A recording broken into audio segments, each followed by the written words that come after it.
Milestone ট্র্যাজেডির যে update সেই update আমরা এই মুহূর্তে রয়েছি রাজধানীর বার্ন ইনস্টিটিউট হাসপাতালে, যেখান থেকে সরাসরি দেখানোর চেষ্টা করছি। এই মুহূর্তে একটি খবর আমাদের কাছে এলো, যে খবরটি মূলত চতুর্থ শ্রেণীর এক ছাত্রী কিন্তু আজকে মৃত্যুবরণ করেছে। মূলত উত্তরায় বিমান দুর্ঘটনার পরই আহত হয়ে এক ধরনের ৪৫% কিন্তু পুড়ে গিয়েছিল সেই চতুর্থ শ্রেণীর ছাত্রী, যার নাম আইমান। এবং তার এই মৃত্যুর পর আজ কিন্তু সকাল ৯টায় তিনি কিন্তু আসলে মৃত্যুবরণ করেছেন এবং চিকিৎসকরা কিন্তু সেটি নিশ্চিত করেছেন। এবং প্রথম জানাজা কিন্তু আজ অনুষ্ঠিত হবে উত্তরায়, এবং এরপর শরীয়তপুরে তাদের জানাজা কিন্তু অনুষ্ঠিত হবে। সর্বশেষ মৃত্যু করা শিশু আইমানের মরদেহ শরীয়তপুরে নেবে কিন্তু বিমান বাহিনী, এবং সেখানেই তার দাফন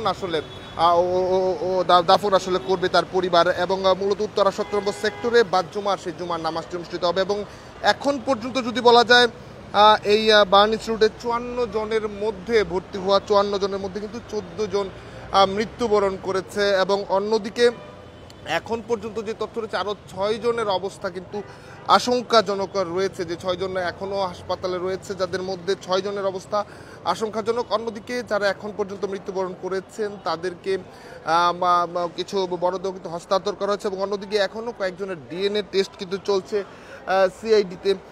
এখনও কিন্তু আসলে তাদের শনাক্তকরণের কাজ সেটি কিন্তু চলছে। এবং এই মুহূর্তে আমরা রয়েছি রাজধানী ঢাকার বার্ন ইনস্টিটিউট হাসপাতালে, এবং তার সামনে থেকে সরাসরি দেখানোর চেষ্টা করছিলাম যে আজ হয়তোবা সেই হাসপাতালটির সামনে গেল দুদিন ধরে উৎসুক জনতার ভিড় থাকলেও এখন তেমন কোনো মানুষের উপস্থিত। তবে আজকেও এসেছে একজন, যার সব পরিবারের সদস্যরা তার যে কন্যা মেয়েকে মৃত্যুর খবরটি জানার পরই তারা এখানে এসে ভিড় করেছে। এবং তারা মূলত তা সকাল ৯টার দিকে সেই খবরটি পায় মৃত্যুবরণ করেছিল যে আইমান, এবং চতুর্থ শ্রেণীর ছাত্রী, সে তার মৃত্যুর খবর পেয়ে তার বাবা মা কিন্তু আসলে ভেঙে পড়ে এবং তাকে নিয়ে যেতে তারা এখানে এসেছে এবং হস্তান্তর করবে হাসপাতাল কর্তৃপক্ষ। এবং তারা কিন্তু যেটি বলছে যে প্রথম যে জানাজা সেটি কিন্তু উত্তরায় অনুষ্ঠিত হবে, এবং সেই উত্তরা জানাজা শেষে শরীয়তপুরে কিন্তু দ্বিতীয় জানাজা, এবং সেই জানাজা তার নিজ এলাকায় সেখানে কিন্তু অনুষ্ঠিত হবে। এবং সেটি পৌঁছে দিবে বিমান বাহিনী, কিন্তু বিমানে করে তাদেরকে আসলে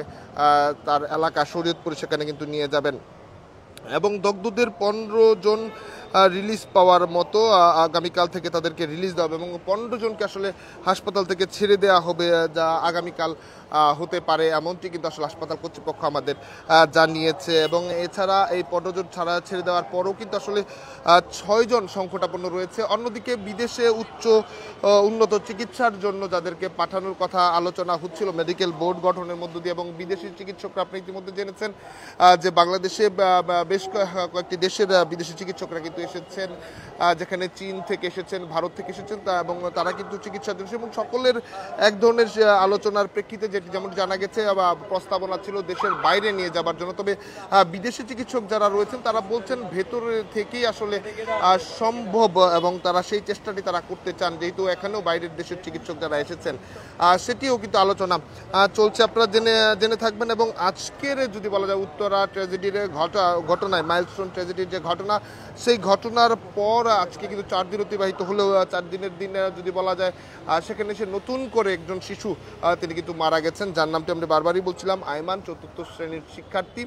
এবং সকাল ৯টায় কিন্তু তার মৃত্যুর খবরটি নিশ্চিত করে হাসপাতাল কর্তৃপক্ষ, এবং সেই মৃত্যুর খবর নিশ্চিতের পর পরিবারের জায়গা থেকে কিন্তু তাদেরকে আনা হয়েছে, এবং পরিবারের পক্ষ থেকে তাদেরকে যখন আনা হয়েছে ঠিক তখন এই মুহূর্তে আমরা লক্ষ্য করেছি স্বজন যারা রয়েছেন ভেতরে কিন্তু আসলে হাসপাতালের ভেতরে আসলে অবস্থান করছেন, যেহেতু গণমাধ্যমের ভেতরে প্রবেশে আসলে এক ধরনের মূলত হাসপাতালের পরিস্থিতি এবং নিরাপত্তার স্বার্থে আসলে গণমাধ্যম কর্মীরাও কিন্তু বাইরে থেকেই তাদের তথ্যগুলো সংগ্রহ করছেন, এবং তারা অপেক্ষা করছে মূলত আইমানের মৃত্যুতে। তার পরিবারের মধ্যে যেমন অসুস্থ থাকার কারণে একদম শোক ছিল, আইমানকে এবার নিয়ে যেতে তার পরিবারের সদস্যরা বাইরে অপেক্ষা করছে, এমনটি কিন্তু আমরা তাদের কথা বলে জানতে পেরেছি। যেখানে আইমানের ৪৫% শরীর কিন্তু আসলে ৪৫% অগ্নিদগ্ধ হয়েছিল, যে কারণে সবশেষ তাকে আসলে রক্ষা করা আসলে কিন্তু সম্ভব হয়নি, আমরা যেমনটি জানতে পেরেছি। এবং হাসপাতাল কর্তৃপক্ষ তাদের যে বিষয়গুলো, সেই বিষয়গুলো নিয়ে কিন্তু আমরা আসলে কথা বলার চেষ্টা করছিলাম, এবং